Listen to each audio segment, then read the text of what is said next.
여호와 나의 하나님이여 나를 도우시며 주의 인자하심을 따라 나를 구원하소서. 이것이 주의 손이 하신 일인 줄을 그들이 알게 하소서. 주 여호와께서 이를 행하셨나이다.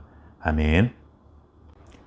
성경을 읽다 보면 간혹 당황스러운 부분들을 만나기도 합니다. 특히 시편에는 우리 성도들이 읽기에 마음이 불편해지는 내용들이 종종 등장합니다. 오늘 시편 109편은 흔히 저주시라고 분류하는 시입니다. 시편 109편은 다윗의 시로 알려지는데 우리가 흔히 생각하는 다윗의 고백이라고 하기에는 아닌 것 같다는 생각이 들기도 하죠. 다윗은 하나님으로부터 마음에 합한 자라는 평가를 받은 성경에서 유일한 사람이기도 합니다. 그런 다윗을 많은 성도들이 좋아하고 다윗과 같은 믿음의 삶을 살아가기를 동경하죠. 다윗이 한 번도 잘못을 저지르지 않은 완벽한 사람은 아니지만 그래도 우리 그리스도인들에게 다윗은 좋은 신앙인, 모범적인 하나님의 사람으로 여겨지고 있는 것이 사실입니다. 그런데 오늘 시편의 말씀들을 잘 읽어가다 보면 이 시편은 다윗이 지은 시가 아니었으면 차라리 좋았을 것 같다라는 생각이 들기도 합니다.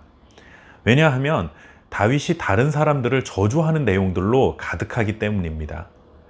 예수님은 우리를 핍박하는 자를 위해 기도하고 원수라도 사랑하라는 말씀을 전해주셨죠.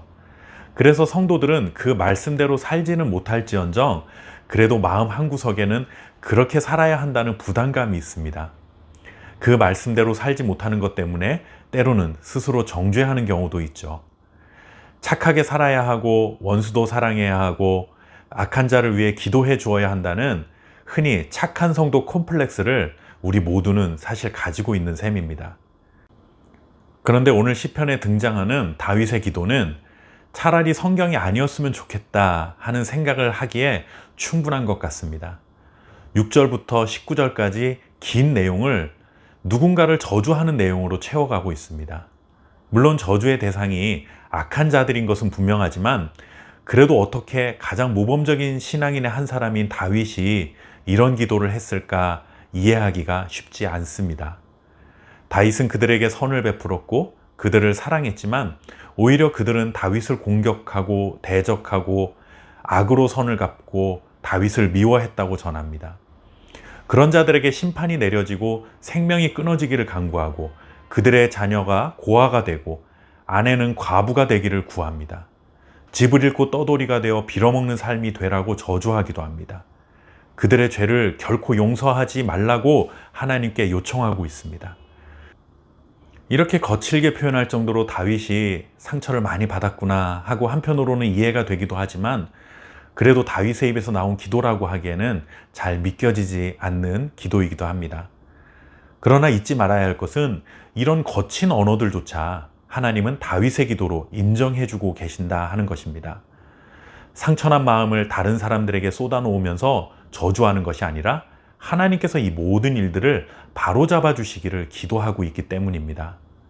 물론 다윗이 개인적인 마음의 상처로 인해 이런 거친 기도를 시작했을지는 모르지만 결국 다윗의 고백은 개인적인 복수가 이루어지기를 원하는 것으로 끝나지 않고 이 모든 일들을 통해 하나님께서 행하신 일인 줄 알게 해 주십시오 하는 것으로 호소하며 마무리하고 있습니다. 12절 말씀해 보시면 그들에게 인애를 베풀 자가 없게 해달라 그렇게 기도하고 26절의 말씀해 보시면 주의 인자하심을 따라 나를 구원하소서라고 기도합니다. 즉 다윗은 원수들을 저주하고 있지만 중요한 것은 하나님의 자녀들을 하나님의 인자하심으로 보호해달라는 간청이 담겨 있다 하는 것입니다.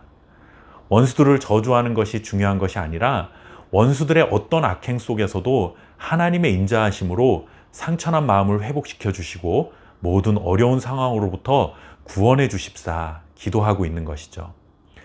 오늘 말씀은 솔직히 매우 조심스럽습니다.